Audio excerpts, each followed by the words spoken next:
Tenemos um juego, senhoras e senhores. Daniel, como assim? Tenemos um juego? Sim, quer dizer em espanhol que temos um jogo, temos um debate. Nos últimos dias eu gravei vídeos aqui no canal revoltado com a PEC da blindagem, com essas coisas que passam no Congresso Nacional. E eu estava recentemente bem triste, né, com essa parte política e tal, que não debate esses aspectos mais econômicos e quando vai debater, debate só privilégio. Mas depois eu parei para raciocinar e eu falei, cara, não é que está acontecendo algo bom na política brasileira, pelo menos no YouTube e no debate econômico? Daniel, como assim está acontecendo algo bom? Sim, pela primeira vez as pessoas de direita, de esquerda, de centro, de cima, de baixo, não estão discutindo o que você deve fazer com seu órgão sexual. E também não estão discutindo quem está certo com o que acontece depois da morte, que é a famosa sua religião. Mas eles estão debatendo coisas que têm a ver com todo mundo e com toda a sociedade brasileira. Uma discussão muito mais produtiva, uma discussão econômica. E eu quero te provar que sim, estamos vivendo melhores tempos. Eu vou te dar exemplos, eu vou desenhar na tela se preciso, igual o Investland a gente faz sempre. E eu acho que depois desse vídeo, talvez você concorde comigo. E melhor, no final, eu, Daniel, quero propor um tipo de debate. Não que eu esteja propondo algo novo, né? Mas eu quero agregar a um nível de debate, a um tema de debate muito específico, que eu fiz um estudo detalhado, mundial, e o nosso vídeo estará aí para ser debatido. Esse tema específico eu vou deixar de surpresa para o final do vídeo, e eu não vou debater ele nesse vídeo, eu vou debater num próximo, mas eu vou te revelar qual é. Daniel, então o que você vai fazer nesse vídeo? Falar desse cenário econômico, político que estamos vivendo no YouTube, e eu quero te dizer que isso mudou para melhor e tem data. A partir de uma data X, aconteceu um evento que os planetas foram alinhados, a gravidade se alterou e esse debate mudou para melhor. Pensa comigo, que evento aconteceu na internet que esse debate dali pra frente mudou para melhor? Se você não sabe, vem comigo que nesse vídeo tendremos um debate.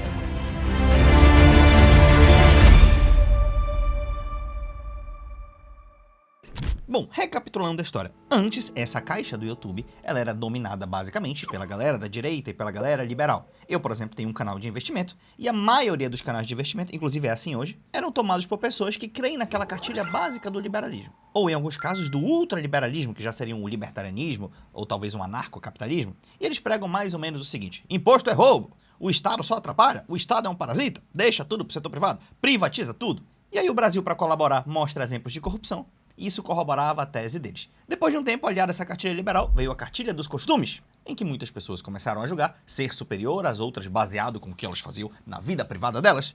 E muitas delas, se você forçasse, iriam querer colocar essas regras de valores que eles têm nas leis brasileiras. Então essa caixa era tomada por isso. Todo dia eu abri um vídeo, e se imprimir dinheiro, gera inflação, inflação é impressora e tal, esse tipo de negócio. Nos vídeos anteriores eu mostrei a evolução do debate econômico. Quando você é uma criança econômica, eu dei até o exemplo da impressão monetária. Quando você é uma criança econômica, você olha e fala assim, ó, papai, olha a injustiça na rua, tem um pobre. Aí a criança fala, papai, por que a gente não imprime dinheiro? E dá pros pobres para resolver. Aí depois ele cresce um pouco e vira um adolescente. E o adolescente aprendeu com o exemplo de uma casa, com o exemplo de bananas, uvas, um exemplo muito microeconômico, que não retrata nada da complexidade mundial, ele aprende que se imprimir dinheiro gera inflação. Bom, em boa parte dos casos, isso sim é verdade. Mas veja que eu falei, em uma parte dos casos, não significa a totalidade. Mas como bom adolescente, ele acha que é adulto e acha que tem toda a certeza universal da galáxia e do planeta Terra. Aí se você aperta mais um pouco para falar de conceitos econômicos, para fazer uma discussões entre bancos centrais, agregado monetário M1 e M2, discussão de moeda endógena ou exógena, se a impressão vai gerar produtividade ou se ela for uma impressão pós-produtividade, se gera inflação ou não, ele se perde. Eles não chegaram nesse nível de debate. Mas aí acima dele tem o adulto econômico. O que é o adulto econômico? Ele sabe o que a criança sabe, ele sabe o que o adolescente sabe, e agora ele sabe as regras e exceções do jogo. Ele sabe, cara, eu não posso sair imprimindo dinheiro assim, gera inflação. Mas existem esse caso, e o precedente é esse, que impressão monetária não gera inflação. Aí, Daniel, esse vídeo é sobre imprimir dinheiro? Não, não estou falando isso, eu não estou advogando isso. Eu só estou falando que no jogo adulto, você chega nesse nível de discussão mais precisa. E isso não tinha na internet. Só eram as caricaturas liberais e mais conservadoras. Aí, Daniel, então os liberais são burros. Não, tem liberais, por exemplo, que fazem esse jogo mais alto. Que eles estão no mundo adulto também. Assim como tem gente na esquerda, trabalhista, comunista, sei lá quem, que pode estar jogando um jogo mais adulto também. E na minha cabeça, a data que isso começou a mudar foi nesse dia aqui. Vamos ver se você lembra do que ocorreu nesse querido dia. Debate entre Elias Jabbour e Renata Barreto. A Renata é representante das liberais, né? Ou dos liberais, que é aquela cartilha bem básica de liberalismo mesmo, assim, né? Que o adolescente pensa que tá falando com a criança, né? Ah, eu esqueci de citar isso. Às vezes, se um adolescente ouve um adulto falando, por exemplo, de aumento da base monetária, o adolescente pensa que ele tá falando com a criança. Olha, ele tá falando de aumentar a base monetária. Mas, na verdade, ele tá falando com um adulto. O adulto já sabe as regras e as exceções. E aí ela representava essa cartilha, foi com esses argumentos nesse nível assim, tá? Não tô falando que ela não presta, que é mau caráter nem nada disso, tá, gente? Tô fazendo aqui uma crítica relativamente respeitosa. E aí ela foi debater com Elias Jabbour, que é um comunista. Quando eu falo comunista, é comunista / socialista. Vamos colocar como se tudo fosse a mesma coisa, tá? E, cara, esse debate foi simplesmente um amasso em favor do Elias, cara. Rolou até aquela clássica frase, né? Ele fala, cara, o Alexander Hamilton previa intervencionismo e tal. Ela, Alexander Hamilton? Mas não é possível? E ele dizia, você leu a obra do Alexander Hamilton? Ela falou, não, mas eu ouvi um musical. Enfim, ele falou, e o relatório das manufaturas? Eu, não conheço. Aí ele falou, essa é a obra do Alexander Hamilton. Ele tem mais uma outra também, mas essa é muito importante, que fala de intervencionismo e etc. E aí percebeu-se que o Elias sabia muito mais de capitalismo do que a Renata. Isso ficou extremamente nítido, né? Mesmo ele sendo gago, deu pra perceber que ele manjava muito mais, tá? E olha só, eu, Daniel, não sou comunista e eu não sou socialista. Eu tenho dificuldade de me botar numa caixa ideológica? Tenho. Mas a princípio, poxa, como cara de mercado, que acredito que possa existir propriedade privada dos meios de produção, então sou um capitalista. A questão é que eu não acho que tudo tem que ser privado e tal, mas tudo bem. A gente pode regular isso aí.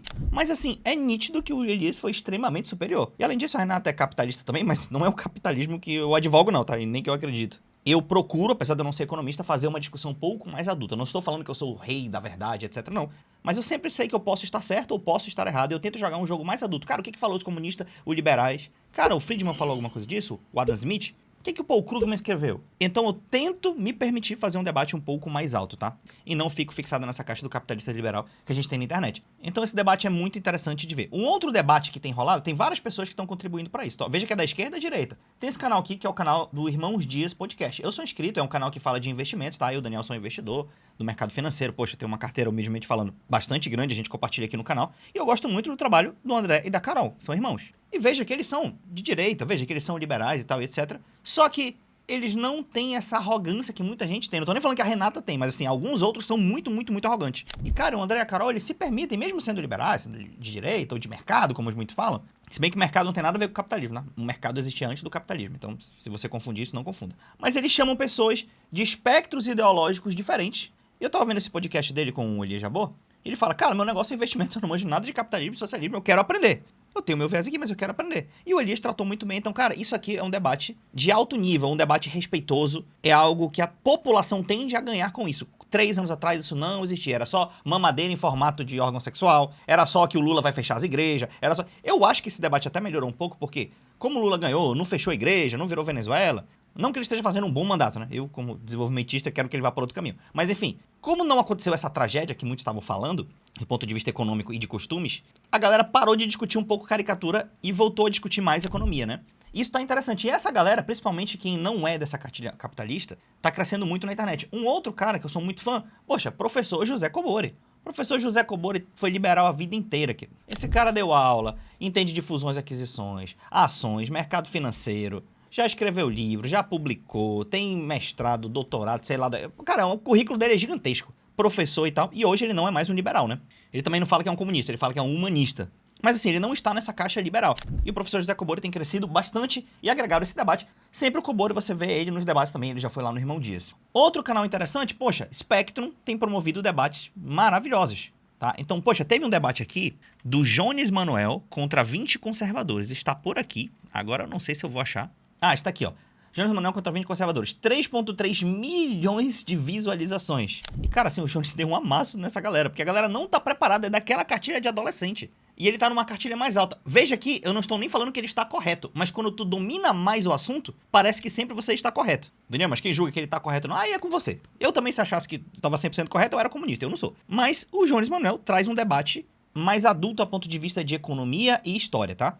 Outro dia também ele encontrou o oponente à altura, porque ele ia pegar os liberais lá de boa e tal, a galera que sabe aquele básico, e aí ganhava de todo mundo, ganhava de todo mundo. Aí ele pegou alguém que manja. Debate esquerda radical versus esquerda moderada, ou esquerda reformista, né? Que foi 3 contra 3. Cara, aqui foi pau a pau, e eu acho até que essa esquerda moderada dos desenvolvimentistas, eles até ganharam essa disputa, tá? Do Jones no ponto de vista dos argumentos, e até da retórica também. O Jones é um bom debatedor, mas eles foram muito bem. O Fred Krepp é muito bom, eu sempre faço comercial gratuito do Fred Krepp aqui, né? Inclusive esse é o canal do Fred Krepp, tá? Pode ver que ele faz esse debate, tá? Oportunidade perdida com o Lula. Então, poxa, o Fred é teoricamente de esquerda, que essas nomenclaturas não sei se são muito úteis hoje em dia, tá? Mas sim, pô, mas critica o Lula, critica a direita se precisar. Ele foi lá, cara, o Fred tá fazendo um debate sobre a economia da Argentina, como pouca gente faz. O que o noticiário faz? O noticiário viu que o Milei tirou o estado da economia de uma maneira brutal, logo a inflação baixou, tu deixa um monte de gente passando fome de começo, logo a inflação baixou. No começo ele antecipou um monte da inflação, né? Nos 2 primeiros meses foi bastante, e depois baixou. Obviamente que isso ia acontecer, porque o consumo cai muito. Mas a Argentina, o principal problema não é nem isso. Não é nem essas caricaturas de imprimir dinheiro, não sei o quê, o pobre consumindo, é o déficit fiscal e tal. Isso é uma questão, mas é uma questão secundária. O principal lance da Argentina é que eles não têm dólares. Não tem dólares. Cara, se aqui no Brasil a gente tem 350 bi de reserva internacional. Eu já expliquei isso no meu vídeo do tripé macrofraude. Como é que funciona quando o seu câmbio é fixo. Eu falo da época do real, eu faço um desenho de slide lá, tá? E que tem um cofre do Banco Central. Quando o dólar sobe, sai da banda, o Banco Central tem um monte de dólar no cofre, aí aparece o desenho lá do cofre tirando dinheiro. Quando ele tira dinheiro, ele joga na economia. Aumenta a oferta de dólares. Aumentando a oferta de dólares, cai o valor do dólar. Então o Banco Central pode fazer isso para intervir ou para evitar um choque especulativo. A Argentina não tem dólares. Ah, Daniel, mas eu vi agora que o Banco Central do Milei interviu. Pois é, isso aí não é liberalismo, né? Liberalismo é câmbio flutuante, deixa lá. Mas enfim, tá intervindo como se não tem dólares? Tem dólares, mas é pouco, e o pouco que tem é emprestado, do FMI. E o noticiário fala o quê? Todo mundo só puxando o saco do Milei, aqui no canal várias pessoas falando que ia virar um milagre, um milagre, um milagre. A minha perspectiva não era nem que vai virar um milagre, e também nem que vai ficar uma super tragédia, é que vai ficar ruim, como sempre, Argentina, tá?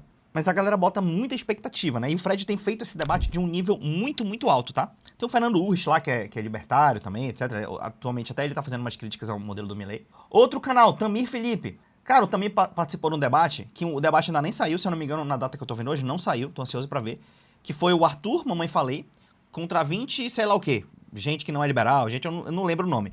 E o Arthur já fez vários vídeos falando, porque o Tamir lacrou, porque não sei o quê, porque... Então, tipo, ele tá dando a entender que o Tamir foi melhor que ele em algumas partes do debate, tá? E o Tamir traz essa discussão econômica. Na minha visão, é até melhor, porque assim, o Jones e o Mamãe Falei, eu gostaria de ver eles debatendo, né? Mas parece que eles se odeiam muito, aí eu já não acho legal. Mas o Tamir, mano, fala com a galera do MBL... Ouve proposta, lê o livro dos caras, fala tá certo nisso, tá errado disso. Não é o dono da verdade também, mas está se propondo a fazer um debate adulto. Outro também que melhorou com relação a isso, o próprio Arthur Duval, Mamãe Falei. Um tempo atrás ele era mais da lacrada, ia lá na rua, fazia umas perguntas-chave pra deixar o cara assim. Agora o Arthur está falando mais de economia, até porque ele viu a ascensão dessa esquerda na internet, uma galera mais jovem, que debate no nível alto. Então ele tem que correr atrás. E esse vídeo, eu vi esse vídeo do Arthur, eu vi ele todo, tá? Não sei nem porque a minha barrinha tá aqui, mas eu assisti esse vídeo todo. É um vídeo muito bom. Claro que tem algumas coisas aí que eu não concordo, que meio que passa... Tipo assim, não é bem desse jeito que ele falou. Cara, mas cara, é um vídeo bom pra propor o debate. Aí tem gente já que debate aquele gráfico da pizza. Pô, isso aqui é juros e amortização. Pô, dá pra contar juros, amortização? Não, esse gráfico é fraude. Pô, uma coisa é despesa corrente, outra coisa é despesa com capital. Então, isso está rolando na internet e eu tô muito, muito feliz com isso. E eu assisto vídeos de todos esses canais, né? Eu sei que tem algumas pessoas aqui no canal que são mais extremas, seja de um lado ou de outro, né? Vocês não gostam de consumir, eu, Daniel, pediria até respeito pra vocês, porque de vez em quando eu vou citar essa galera dos outros lados, porque eu tenho um problema de achar que eu caí numa ideologia e agora eu sou o dono de 100% da razão. Ah, Daniel, mas você não pode ir para um debate tendo certeza da sua opinião? Não. Eu, Daniel, posso ter certeza, sim, eu posso estar certo de que eu acredito naquilo. O que eu não posso, e até uma dica pra você, o que eu não posso é achar que eu nunca posso estar errado. Você fala, não, Daniel, essas coisas são contraditórias. Veja bem, eu posso estar certo de uma coisa, mas eu não posso achar que eu nunca posso estar errado. Você fala assim, Daniel, como assim? Por exemplo, eu sou corintiano. Eu posso falar, cara, eu tenho certeza que o Corinthians vai ganhar, sei lá, do Grêmio. Tenho certeza, aí eu defendo motivos técnicos, defendo precedente, faço estatística, vejo quem tá lesionado e tal. Então eu defendo e eu acredito na minha teoria e eu acho que eu estou certo. Só que ao mesmo tempo, eu tenho que achar de alguma maneira que eu posso estar errado. Como assim? Isso não significa que a minha opinião é fraca. Não, eu acho mesmo, o Corinthians vai ganhar do Grêmio. Aí, o que que acontece? O Corinthians eventualmente vai e empata com o Grêmio, ou perde. O que que eu não posso fazer que muita gente faz? Tentar arranjar um argumento pra dizer que não, na verdade o Corinthians ganhou. Aí tenta fazer uma engenharia de narrativas, por quê? Porque você tem o pressuposto de que a sua ideologia e de que a sua certeza nunca pode estar errada. Veja que eu sim tinha certeza que o Corinthians ia ganhar o jogo. Mas acontecendo fatos, eu não posso chegar e falar, não, eu estava certo. Eu tenho que falar, não, cara, eu estava errado. Eu calculei de maneira errada. E eu, Daniel, já falei em vários vídeos aqui. É até um certo lema do canal. Eu, Daniel, sempre posso estar errado. Mas você também. Então, cuidado com essas certezas absolutas. Daniel, e você falou que você quer agregar um debate, tá? No meu canal tem várias publicações. Pô, já falei do tripé macroeconômico. Não tem nenhum vídeo desse nível na internet. Por que o tripé macroeconômico não deveria existir hoje? Não que é inútil completamente, mas tá aqui. Falei dos investimentos internacionais com patriotas americanos. Já falei de um monte de... Cara, tem muito vídeo legal no canal. Assim, tem gente que fala que esse aqui é o melhor vídeo do canal. Provando matematicamente por que o agro não vai enriquecer o Brasil. O que não quer dizer que a gente tem que eliminar o agro, né? Não seja maluco, não seja extremista. O agro é o goleiro de um time. Talvez ali até os zagueiros. Então, eu não vou querer tirar meu goleiro e meu zagueiro. Só que assim, tem gente que acha que vai ganhar a Copa do Mundo enchendo o time de goleiro. Entende a parada? Aqui que está a minha crítica. Ah, o Agrotech, o Agropop vai crescer e o Estado vai dar subsídio, vai fazer tudo e tal, e tanto bilhões, bilhão. Tu tá enchendo o time de goleiro achando que vai ficar rico.